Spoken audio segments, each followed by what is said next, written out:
आज हम जिस भारत को देखते हैं उसकी सरकार की नींव असल में लगभग 200 साल के ब्रिटिश शासन के दौरान रखी गई थी। ये एक बहुत लंबा और कह सकते हैं काफ़ी उलझा हुआ सफ़र है जिसने भारत के संविधान को वो शक्ल दी जो आज हम सब जानते हैं। तो सवाल यही उठता है कि आखिर कैसे एक प्राइवेट ट्रेडिंग कंपनी, एक व्यापार करने वाली कंपनी, दुनिया के सबसे बड़े लोकतंत्र के संविधान की नींव रख सकती है। ये एक मज़ेदार कहानी है और इसे समझना बहुत ज़रूरी है। तो इस पूरे सफ़र को समझने के लिए हम इसे 5 हिस्सों में देखेंगे। शुरुआत करेंगे कि कैसे वो ट्रेडर से रूलर बने, फिर आएगा कंपनी राज और सत्ता का सेंट्रलाइजेशन, उसके बाद देखेंगे क्राउन रूल का नया दौर, और फिर कैसे भारत ने स्वशासन की तरफ कदम बढ़ाए, और आखिर में आज़ादी और बंटवारे की कहानी। तो चलिए कहानी शुरू करते हैं ईस्ट इंडिया कंपनी से। सोचिए, एक कंपनी जो सिर्फ मसाले और दूसरी चीज़ों का व्यापार करने भारत आई थी, वो धीरे धीरे इतनी ताकतवर हो गई कि यहाँ की एक बड़ी ज़मीनी ताकत बन बैठी। तो देखिए हुआ क्या। 1600 में ये एक ट्रेडिंग कंपनी बनकर आई, लेकिन 1765 आते आते कंपनी को बंगाल, बिहार और उड़ीसा में टैक्स वसूलने का अधिकार, जिसे दीवानी कहते थे, वो मिल गया। अब सोचिए ये कितना बड़ा बदलाव था। कंपनी अब सिर्फ एक व्यापारी नहीं रही, वो एक तरह से शासक बन गई थी। और बस यहीं से ब्रिटिश सरकार को लगा कि अब सीधे दखल देना ही पड़ेगा। अब हम उस दौर की बात कर रहे हैं जब ब्रिटिश सरकार ने भारत में एडमिनिस्ट्रेशन को सेंट्रलाइज करने, मतलब एक जगह से कंट्रोल करने और कंपनी के जीते हुए इलाकों पर अपनी पकड़ मजबूत करने की कोशिश शुरू कर दी। रेगुलेटिंग एक्ट 1773 ये एक टर्निंग पॉइंट था। क्यों? क्योंकि ये पहली बार था जब ब्रिटिश सरकार ने ऑफिशियली माना कि कंपनी सिर्फ व्यापार नहीं कर रही, बल्कि उसके राजनीतिक और प्रशासनिक काम भी हैं। ये एक बहुत बड़ा कदम था, बहुत बड़ा। इस एक्ट ने असल में भारत में एक सेंट्रल एडमिनिस्ट्रेशन की नींव डाली।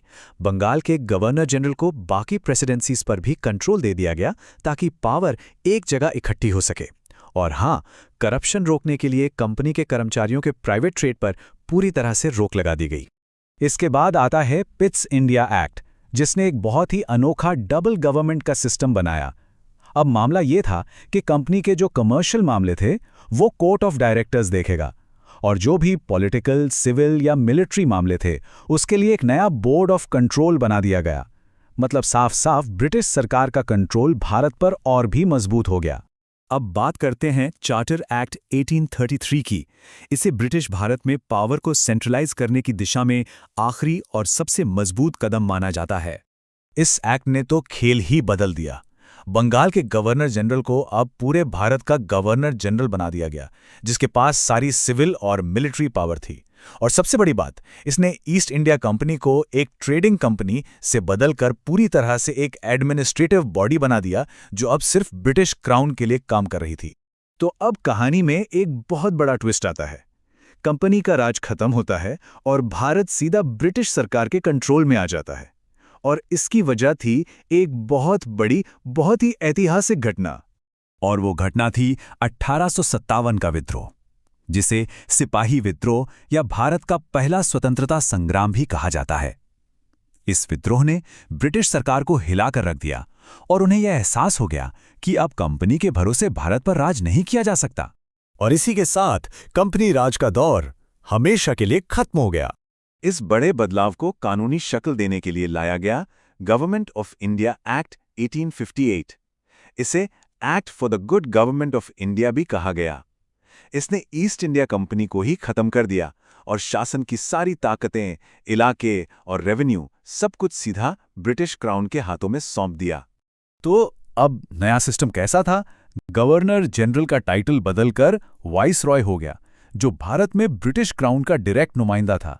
पिट्स इंडिया एक्ट वाली डबल गवर्नमेंट की व्यवस्था को खत्म कर दिया गया और उसकी जगह secretary of state for India का एक नया ऑफिस बनाया गया, जो सीधा ब्रिटिश पार्लियामेंट को जवाबदेह था।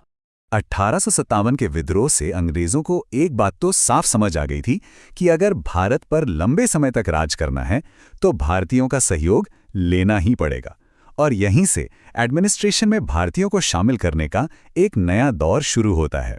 ये जो कोट है, ये उस वक्त की ब्रिटिश सोच को बिल्कुल साफ दिखाता है। उन्हें लगा कि भारतीयों को साथ लेकर ही भविष्य में होने वाले विद्रोहों को रोका जा सकता है। और यही वो रणनीति थी जिसके चलते इंडियन काउंसिल्स एक्ट्स की पूरी एक सीरीज शुरू हुई। यहाँ 2 एक्ट्स बहुत जरूरी हैं। 1909 का एक्ट जिसने सेपरेट इलेक्टोरेट यानी मुस्लिमों के लिए अलग वोटिंग सिस्टम की शुरुआत की। कई लोग इसे ही भारत में सांप्रदायिक राजनीति की शुरुआत मानते हैं। दूसरी तरफ 1919 के एक्ट ने प्रांतों में डायरकी यानी दोहरा शासन लागू किया और हाँ, भले ही लिमिटेड था पर पहली बार डायरेक्ट इलेक्शन की शुरुआत भी की। और फिर आता है गवर्नमेंट ऑफ इंडिया एक्ट 1935। ये शायद आज़ादी से पहले का सबसे ज़रूरी कानूनी दस्तावेज था। ये एक बहुत लंबा और डिटेल्ड डॉक्यूमेंट था जो आगे चलकर आज़ाद भारत के संविधान का एक मेन सोर्स बना। इस एक्ट ने भारत के लिए एक फेडरल स्ट्रक्चर की नींव रखी। इसने पावर्स को सेंटर और प्रोविंस के बीच 3 लिस्ट्स में बांटा: फेडरल, प्रोविंशियल और कॉन्करेंट। ये सिस्टम आज भी हमारे संविधान में मौजूद है। साथ ही इसने प्रांतों को ऑटोनॉमी यानी स्वायत्तता दी और आरबीआई और फेडरल कोर्ट जैसे बड़े इंस्टीट्यूशंस की भी स्थापना की। तो अब हम इस लंबी कानूनी यात्रा के बिल्कुल आखिरी पड़ाव पर हैं, पावर का ट्रांसफर और 2 नए देशों का जन्म। यहाँ से घटनाएं बहुत तेजी से आगे बढ़ीं। जून 1947 में बंटवारे का प्लान सामने आया, जुलाई में इसे कानूनी मंजूरी मिल गई और फिर 15 अगस्त 1947 को ब्रिटिश राज खत्म हुआ और भारत एक आज़ाद मुल्क बन गया। इस आखिरी एक्ट ने ब्रिटिश शासन का अंत किया, भारत और पाकिस्तान नाम के 2 आज़ाद डोमिनियन बनाए और सबसे ज़रूरी बात, दोनों देशों की कॉन्स्टिट्यूशनल असेंबलीज को ये पूरा अधिकार दिया कि वो अपना संविधान खुद बनाएं और ब्रिटिश संसद के किसी भी पुराने कानून को ख़त्म कर सकें। तो ये पूरी कहानी हमें एक बहुत गहरे सवाल पर लाके छोड़ देती है। जब किसी डेमोक्रेसी की नींव एक कॉलोनियल पावर, एक औपनिवेशिक शक्ति ने रखी हो तो उसकी विरासत कितनी उलझी हुई होती है ना? ये एक ऐसा सवाल है जो भारत के अतीत, वर्तमान और भविष्य तीनों को एक साथ जोड़कर देखता है।